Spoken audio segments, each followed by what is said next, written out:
முக்கியமாக செகண்ட் ஹாஃபில் 2 முக்கியமான சீன் இருக்குது.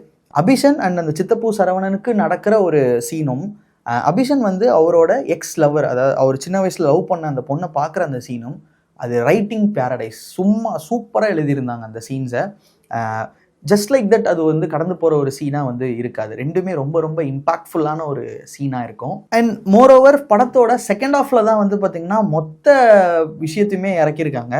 இதில் வந்து அகெயின் இந்த ட்ரெண்டை ஃபாலோ பண்ணுற மாதிரி பார்த்திங்கன்னா ஒரு பழைய சாங்கை வச்சு சீன்ஸை வந்து அமைக்கிறது. நம்ம வந்து இந்த குட் பேட் அக்லி இந்த மாதிரி படங்கள்லாம் நம்ம வந்து பழைய சாங்ஸை வச்சு ஒரு ஃபைட் சீன் வர்றது அந்த மாதிரி இருக்கும். பட் அதே மாதிரி இதில் ஒரு பழைய சாங் ஒன்று எடுத்துகிட்டு வந்திருக்காங்க.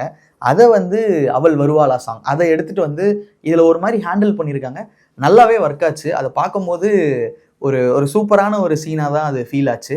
அண்டு அபிஷன் ஜீவன் தான் நமக்கு வந்து டூரிஸ்ட் ஃபேமிலி வழியாக தானே நமக்கு தெரியும். அண்ட் இதில் வந்து இந்த டூரிஸ்ட் ஃபேமிலி பிடிச்சவங்களுக்கெல்லாம் வந்து ஒரு சின்ன சர்ப்ரைஸ் வந்து ஒரு டூரிஸ்ட் ஃபேமிலி கனெக்ட் வந்து இதில் வந்து இருக்குது. ஸோ அந்த சீன் பார்க்கும்போது ஒரு பயங்கரமான ஒரு சீனாக தான் தோணுச்சு.